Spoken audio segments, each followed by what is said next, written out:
আসসালামু আলাইকুম সুপ্রিয় দর্শক, আজকের আন্তর্জাতিক নিউজে আপনাদের স্বাগতম। সূত্র বিবিসি নিউজ। আজকে বিবিসি নিউজে একটা খবর প্রচার করেছে, অত্যন্ত খুবই আতঙ্কজনিত এই খবরটি, যে মধ্যপ্রাচ্যে মার্কিন ঘাঁটি লক্ষ্য করে আবারও ক্ষেপণাস্ত্র হামলার ঘোষণা ইরানের। ওদিকে আপনারা জানেন যে ইসরায়েলও কিন্তু ইরানে একটা স্কুলে হামলা চালিয়ে 85 জনেরও বেশি শিক্ষার্থীকে মেরে ফেলেছে। এখন এই তিনটি দেশের ভিতর খুবই ভয়াবহ উত্তেজনা এবং আগুনের গোলা ছাড়া সেখানে আর কিছুই ভাবা যায় না। সুপ্রিয় দর্শক, আসুন বিবিসি নিউজ কি বলছে সে নিউজটা আপনাদের পরে শুনেই তারপর বিশ্লেষণ করব। দেখেন, যুক্তরাষ্ট্র ও ইসরায়েলের ইরানে হামলা চালিয়েছে এবং ইরানে বিভিন্ন শহরে বিস্ফোরণের তথ্য পাওয়া যাচ্ছে। এই ঘটনার পর মধ্যপ্রাচ্যের বিভিন্ন দেশে মার্কিন ঘাঁটি লক্ষ্য করে হামলা শুরু করেছে ইরান। তারা সর্বশক্তি দিয়ে জবাব দেওয়ার কথা বলছে। তবে স্যাটেলাইট ইমেজে আয়াতুল্লাহ খামেনির কার্যালয়ে হামলার চিত্র তুলে ধরা হয়েছে। শনিবার সকালে তেহরানে ইসরায়েলি হামলার পর সেখানকার একটি স্যাটেলাইট ইমেজ সংগ্রহ করেছে বিবিসি ভেরিফাই, যাতে দেখা গেছে ইরানের সর্বোচ্চ নেতা আয়াতুল্লাহ আলী খামেনির কার্যালয় বা লিডারশিপ হাউসের একটি অংশে বেশ ক্ষতিগ্রস্ত হয়েছে। হাই রেগুলেশনে এই ছবিটি ধারণ করেছে এয়ারবাস। এতে দেখা যায় ওই জায়গায় ভবনগুলো পোড়া অবস্থায় রয়েছে, ধ্বংসাবশেষ ছড়িয়ে থাকতেও দেখা গেছে। ঘটনাস্থল থেকে ধোঁয়ার কুতুলি উঠতে দেখা গেছে। ছবির অবস্থানকালে তেহরানের ধারণ করা যাচাইকৃত ভিডিও ফুটেজের সঙ্গে মিল রয়েছে। দেখেন, অনেক মনে করেন যারা ওই যে পশ্চিমের আছে তারা কিন্তু যারা বিধর্মী, তারা কিন্তু মিথ্যা ভানাট খবরগুলো বেশি প্রচার করে এবং তারা বলে মিথ্যা কথা বলে, তারপরে যে যারা শত্রু থাকে তাদের শত্রুকে সামনে আনার চেষ্টা করে, তারপর এক এক করে মারার চেষ্টা করে। যাই হোক, ইরানে একাধিক সিনিয়র নেতা নিহত দাবি ইসরায়েলের।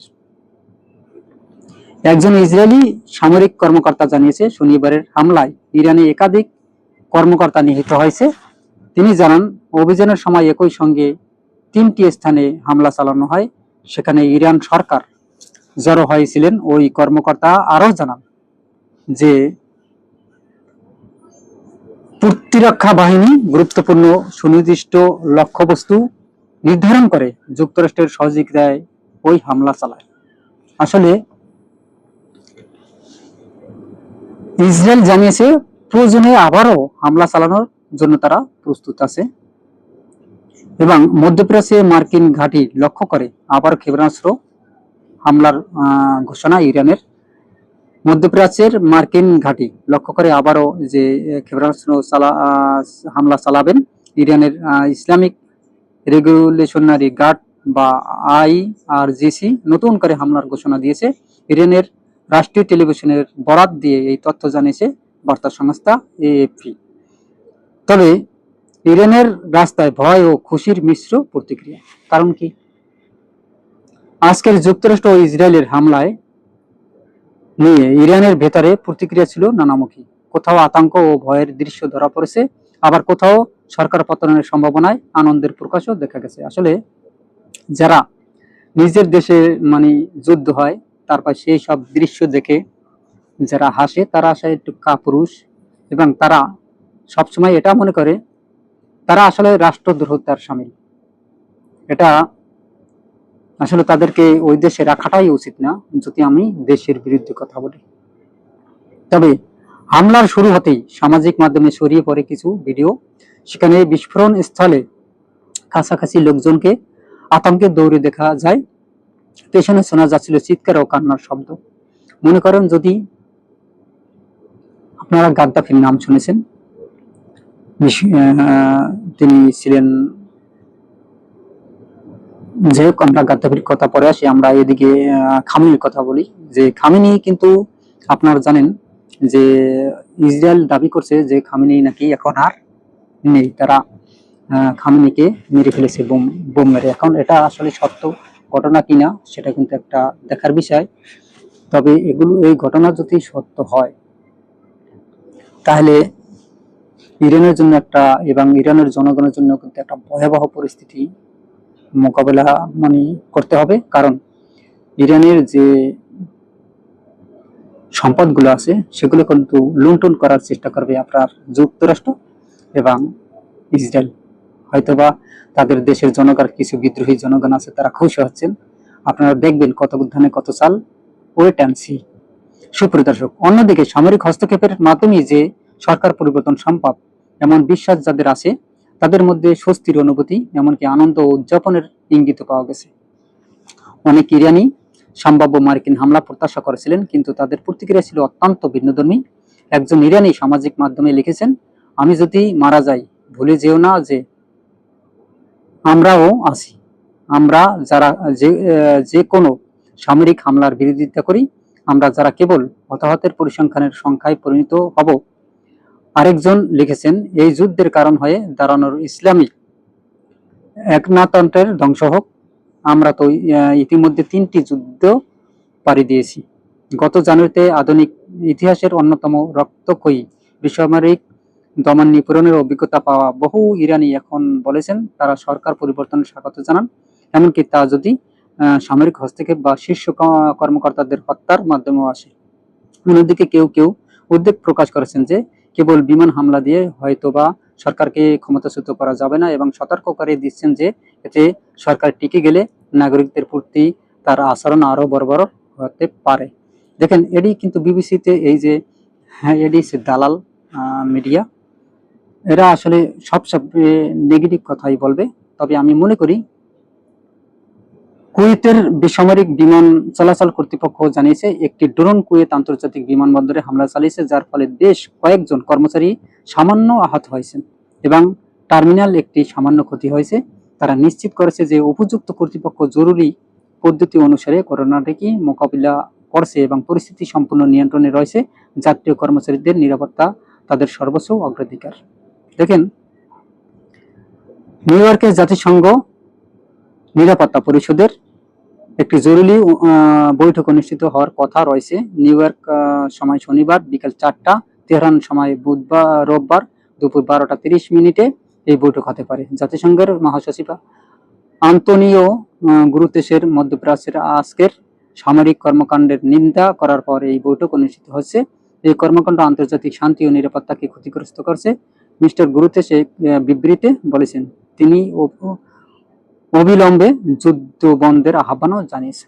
আসলে এটা তো করতেই হবে, কারণ যুদ্ধ যদি মনে করেন ভেজে যায় মানে বড় কোনো রাষ্ট্রের, তাহলে দেখবেন যে সারা পৃথিবীতে কিন্তু একটা আপনার ওই যে অর্থনৈতিক অবস্থা একদম ভয়ঙ্কর পরিস্থিতির উন্নতি হবে। তবে কয়েকজন কমান্ডার নিহতের ইঙ্গিত দিয়েছেন ইরানের পররাষ্ট্রমন্ত্রী। ইরানের পররাষ্ট্রমন্ত্রী আব্বাস আরাগচি শনিবার ইসরায়েলের হামলায় দুই একজন কমান্ডার নিহত হওয়ার কথা জানিয়েছেন। তিনি জোর দিয়ে বলেছেন যে বেশিরভাগ ইরানি কর্মকর্তা এখনো নিরাপদ এবং জীবিত আছেন, তবে এর বাইরে বিস্তারিত কিছু তিনি জানাননি। মিস্টার আরাগচি জানিয়েছেন যে ইরানের কাছে এমন অস্ত্র রয়েছে যা মার্কিন যুক্তরাষ্ট্রে পৌঁছাতে সক্ষম, এবং হামলা বন্ধ না হলে তারা শক্ত হাতে জবাব দেবে। তিনি ইরানের ক্ষেপণাস্ত্র ঘাঁটির ক্ষতির পরিমাণ সম্পর্কে এখনো নিশ্চিত করে কিছু জানতে পারেননি।